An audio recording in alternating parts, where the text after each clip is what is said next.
Hello दोस्तों, मैं राजीव रंजन। आपका हमारे यूट्यूब चैनल मैथमेटिक्स मंथन में हार्दिक स्वागत है।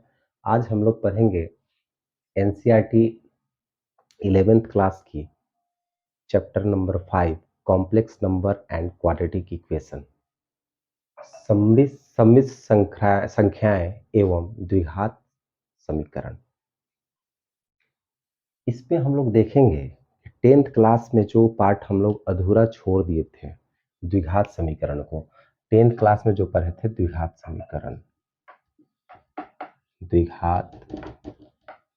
समीकरण, उसमें क्या था? द्विघात समीकरण का क्या स्वरूप था? उसका मूल रूप एक्स स्क्वायर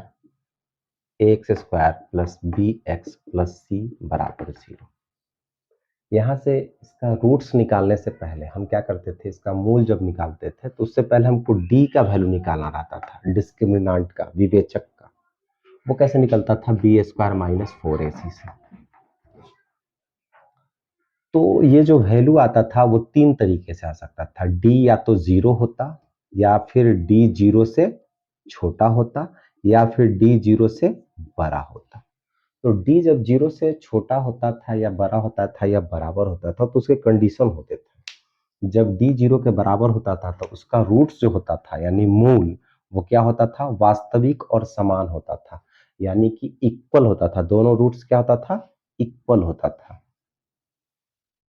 अगर 0 से छोटा आता था डी का वैल्यू, यानी कि निगेटिव हो जाता था, तो हम कहते थे कि इसका रियल रूट्स नहीं होगा, यानी कि इसके मूल वास्तविक नहीं होंगे। No real roots. बी का मान जब 0 से बड़ा हो जाता था तो हम कहते थे कि इसमें दो डिस्टिंक्ट इसका रूट्स होगा, यानी कि दो असमान मूल होंगे। इसका दोनों बराबर नहीं होगा, लेकिन दोनों दो मूल इसके निकलेंगे, यानी कि टू डिस्टिंक्ट रूट्स निकलता था। तो जिसका हम छोड़ देते थे कि इसका रूट्स नहीं निकलेगा, रियल रूट्स नहीं निकलेगा, उसी को हमको इस एक्सरसाइज में पढ़ना है। ठीक है, अब देखिए कि कैसे होता था। जैसे जो मूल का फॉर्मूला होता था, x बराबर minus B plus minus root under D by 2a। D का वैल्यू जब निगेटिव आता, 0 से छोटा आता, तो डी का वैल्यू जैसे निगेटिव होता तो रूट के अंदर में क्या चला जाता? निगेटिव नंबर चला जाता। रूट के अंदर में जैसे ही निगेटिव नंबर जाता है, इसका मतलब ये हो जाता कि ये इमेजिनरी नंबर होता, इमेजिनरी नंबर हो जाता। इमेजिनरी नंबर होता तो इसलिए हम 10th क्लास में नहीं पढ़ते थे, उसको अब हम 11th क्लास में पढ़ेंगे कि इमेजिनरी नंबर को कैसे पढ़ना है। ठीक है, 10th क्लास के द्विघात समीकरण को जो हम अधूरा छोड़ रखे थे, उसको हम 11th क्लास में एक एक्सरसाइज दिए हुए हैं, कॉम्प्लेक्स नंबर।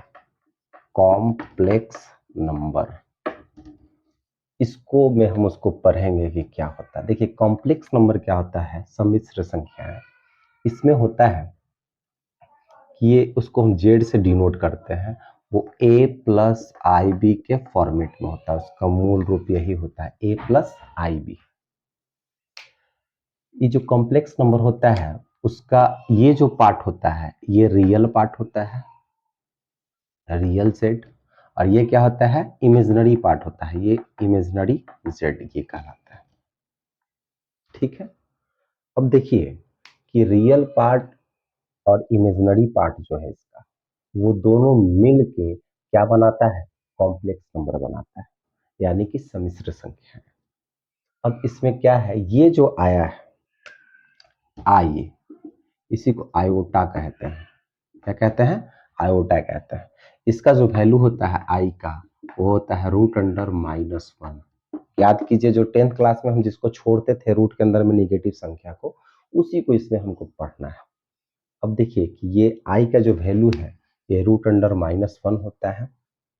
अगर हम आई स्क्वायर की बात करें तो क्या हो जाएगा? इसका स्क्वायरिंग करेंगे, स्क्वायर से रूट खत्म हो जाएगा, यानी -1।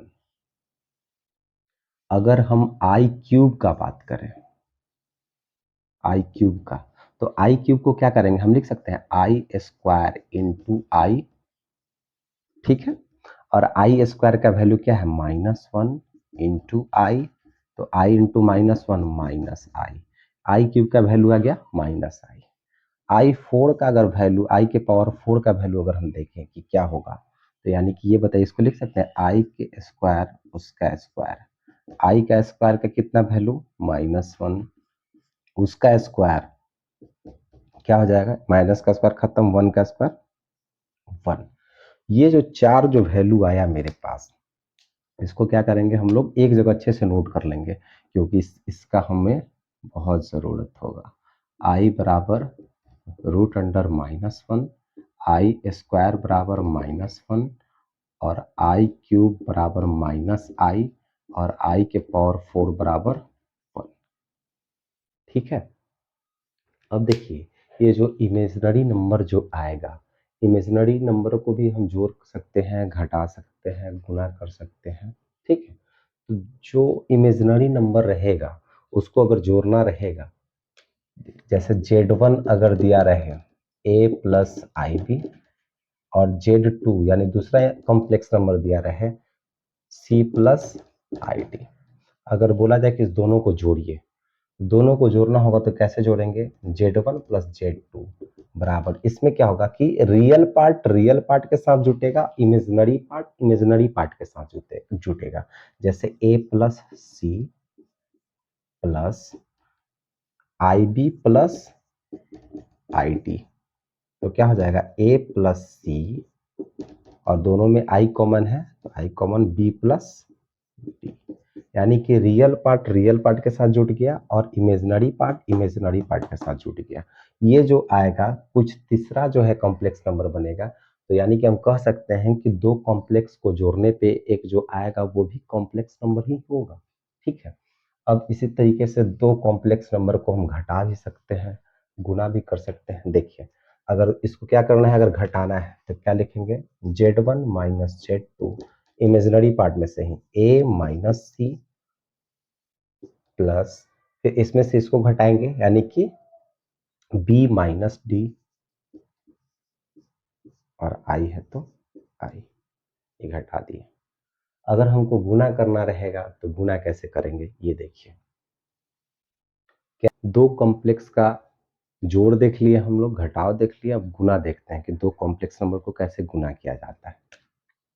Z1 बराबर a plus I B, Z2 C plus I D अगर दिया हुआ है तो इसको गुना अगर हमको करना है, यानी कि Z1 इंटू Z2 क्या हो जाएगा, इसमें से गुना करेंगे, यानी कि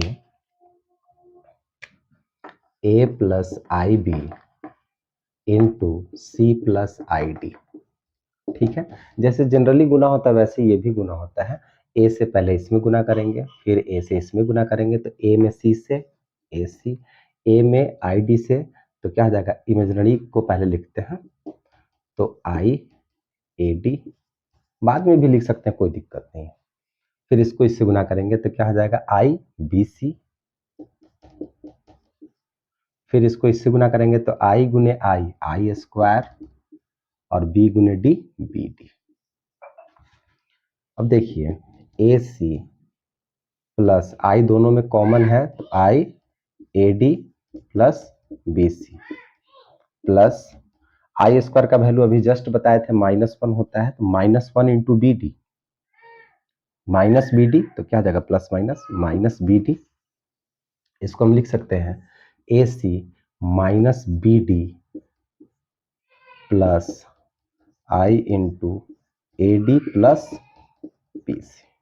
इस तरीके से हम लोग क्या कर सकते हैं, दो कॉम्प्लेक्स नंबर को गुना कर सकते हैं। इसको नोट कर लीजिए, और इससे रिलेटेड इसका और शेष इंट्रो पार्ट हमारा अगले वीडियो में आएगा, ठीक है। Thank you very much.